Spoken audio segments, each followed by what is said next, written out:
Good old Billiam, good old devil with a blue dress on you. Oh man, you're something else, ain't you? That painting of you in Jeffrey Epstein's home, really funny. You know, I find it kind of funny that you hung out with Epstein in the early 90s and into the 2000s. Specifically, 93.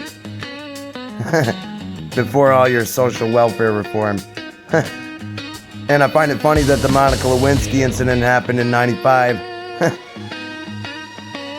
Right in the middle of your whole thing.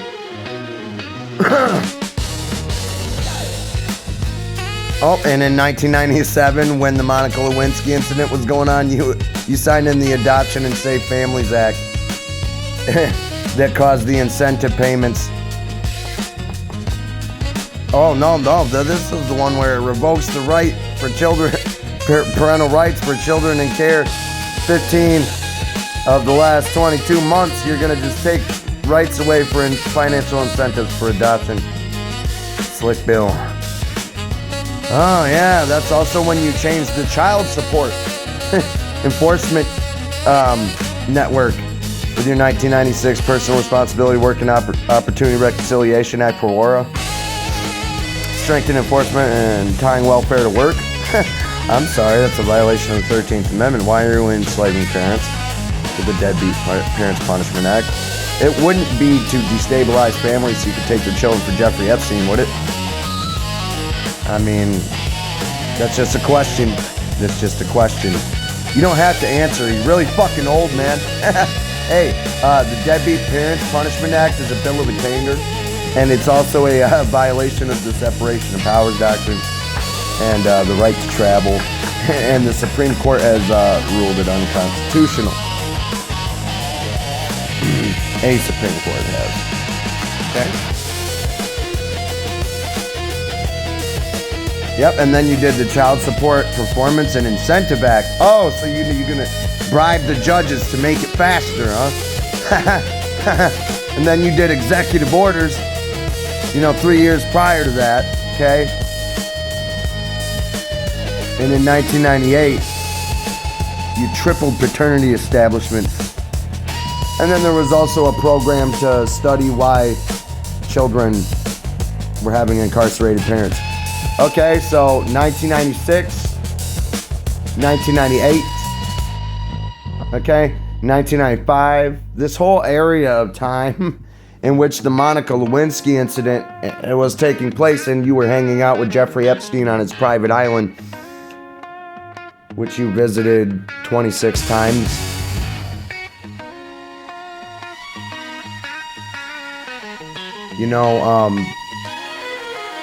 Not to mention the fact that you made several key changes to Social Security, most notably increasing the taxation of benefits for higher earners.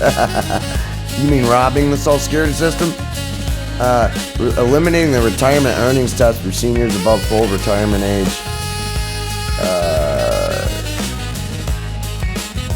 Impacting disability benefits, allowing IRS to garnish Social Security for back taxes. You sick, disgusting fucking asshole. And then you did the omnibus there too. So that's wow. Even robbing the elderly. And then to further tax the Social Security retirement system, you raise the tax from 50% to 85% for higher income individuals with thresholds of $34,000 single and $44,000 married that haven't changed. Interesting. You also removed the cap on earnings for retirees at or above their full retirement age, allowing them to keep their full benefits, except what you tax. And your child support full crap. Okay, so made drug and alcohol addiction alone insufficient for disability benefits. Okay, I can understand that. Well, you invested in the stock market, created savings accounts, and they did not become law. Interesting. So, and then in your State of the Union address, you announced a plan to save Social Security and fund a new type of retirement savings account, promising Americans your proposal would preserve their retirement benefits. But your actual plan is based on discredited ideas and fraudulent accounting and does nothing to deal with the deep-seated problems of the program. Indeed, there is little in the president's proposal that could serve as the basis for serious Social Security reform. Over the next 15 years, as we have now seen, because it's been 15 years, the Clinton plan would transfer $2.7 trillion from the budget surplus to the Social Security Trust Fund. Of that amount, $600 billion would be invested in the stock market by a government agency. In addition, another $500 billion from the surplus will be used to create a new universal savings account to help Americans save for retirement. Now the accounts would be administered and what their funds could be invested remains under discussion. However, where the fuck is this missing $600 billion? Also, Monica Lewinsky, your little fling, she worked for the Pentagon. And that's an intelligence agency, and they partner with Mossad. So if you were wondering who the fuck was spying on you, you stupid, dirty old man, it was the Pentagon, you idiot. And it was Mossad. You got a funny way of living life, guy. You know, you walk around aimlessly looking in store windows. In a scandal that has been largely lost to contemporary memory, Israeli Prime Minister Benjamin Netanyahu was alleged to have blackmailed then-President Bill Clinton by revealing to him that Israel had collected tapes of phone sex calls between 42nd President and White House intern Monica Lewinsky. Clinton met with Netanyahu in the Oval Office in February 1997. Subsequently, according to testimony Lewinsky gave to the Special Counsel's office, Clinton's secretary reached out to Lewinsky to invite her to an Oval Office meeting, telling her Clinton had something important to tell her. It would turn out to be their final encounter, but Clinton also used the opportunity to tell her that a foreign embassy had tapped his phone and recorded their conversation. Lewinsky said Clinton did not specify which embassy, though. The meeting with Lewinsky came the month after this meeting with Netanyahu. It was also the meeting in which they broke up. It was also the meeting that caused her to rat you out, my dude.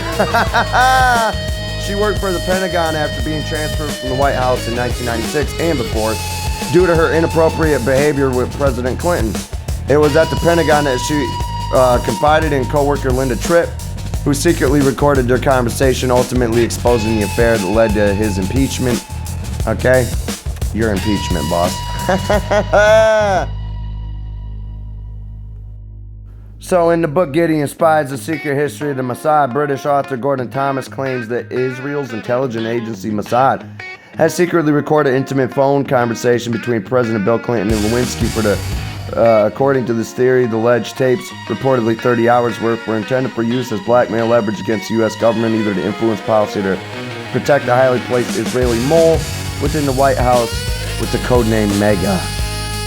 During her testimony to the Special Prosecutor's Office, Monica Lewinsky mentioned that President Clinton had told her he feared a foreign embassy was tapping his phone line.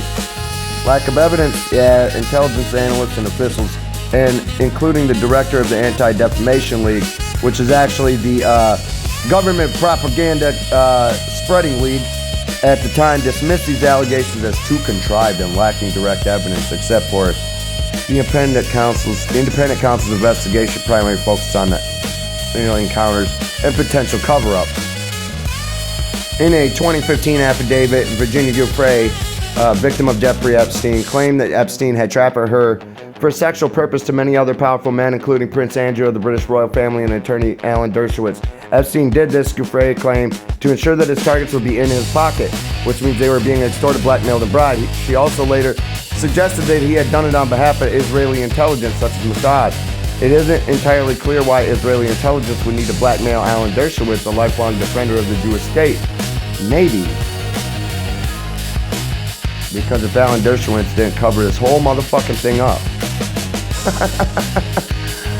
somebody was gonna have to die.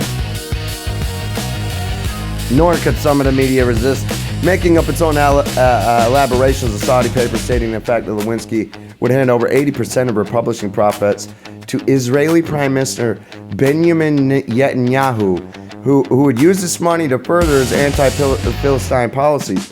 A Baghdad daily published by Saddam Hussein, so that's awfully close to Saddam Hussein, declared that Clinton would share in the tens of millions of dollars Monica would earn from publishing her tempting offers in Playboy magazine. The next fall, Clinton hosted Benjamin Netanyahu and Palestinian leader Yasser Arafat for a summit at Wye River, Maryland. Toward the end of the summit at 7 a.m., after a long night of final negotiations and handshakes, Netanyahu approached Clinton privately to demand the release of convicted Israeli spy Jonathan Pollard, along a cause célèbre for the Israeli far right, according to reporting from the New York Times. Netanyahu brought up the sex tapes in the context of the Pollard demand. Washington Examiner told Daniel Harper wrote in his book, Clinton incorporated the audacious rebuilding of a political machine, not wanting to directly threaten the powerful American president, a crucial Israel ally. Clinton was told that the Israel government had thrown the tapes away, but the very mention of them was enough to constitute a form of blackmail. The talks almost broke down as CIA Chief George Tenet told Clinton he would resign on the spot if Clinton agreed to the terms. Instead, Clinton agreed to review Pollard's case. He did not release him. Pollard was eventually released in 2015 under the Obama administration. On the last day of his final term, Trump pardoned Pollard's handler. Oh, man. Back in Israel, Pollard is an outspoken supporter of extremist National Security Minister Itamar Ben-Gvir and has called for the full ethnic cleansing of Gaza. It's okay to support genocidalists, but if you speak out against them, don't do that. I get it, Mr. Obsidian, I get it, but where does all this bullshit come from? The English Poor Laws. As the state began to assume responsibility for economic security, the English began the development of a series of poor laws. Adopted to provide help to the poor, as the problem of economic security was seen primarily as a problem afflicting the poor. The English Poor Law of 1601 was the first systematic codification of English ideas about the responsibility of the state to provide for the welfare of its citizens, providing for the taxation of fund relief activities, distinguished between the deserving and the undeserving poor. Relief was local and community controlled. Almshouses were eventually established to house those on relief. The law was at once both generous and harsh at the same time. Generous in that it acknowledged the government's duty to provide for the welfare for the poor, but harsh in that it viewed the poor as highly undesirable characters and treating them accordingly. There were a series of changes and reforms of the poor laws over the years, but this essential structure was the tradition of pilgrims brought with them when they journeyed to the New World, such as the United States of America in 1776 and before. Boy, you sure like to party a lot, don't you, Bill? Your orange Kool-Aid buddy does too, and so does this fucking guy, who's now dead, who had a baby-sized,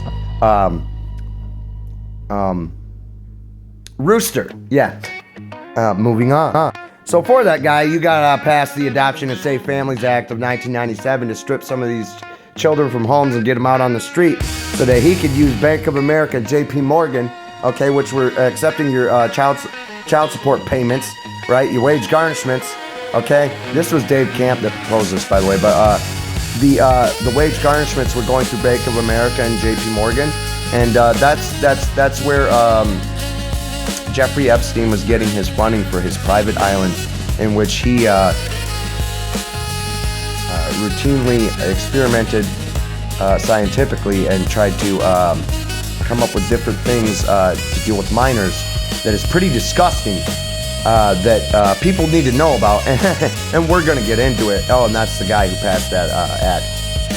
The Adoption and Safe Families Act of 1997, signed by President Bill Clinton, was a bipartisan law significantly reforming U.S. child welfare by prioritizing child safety, promoting adoption, no it didn't, and speeding up permanency for children in foster care. You meaning ripping them away and stripping parental rights as fast as fucking possible? If that's what you mean by the 1522 rule, that is what you mean.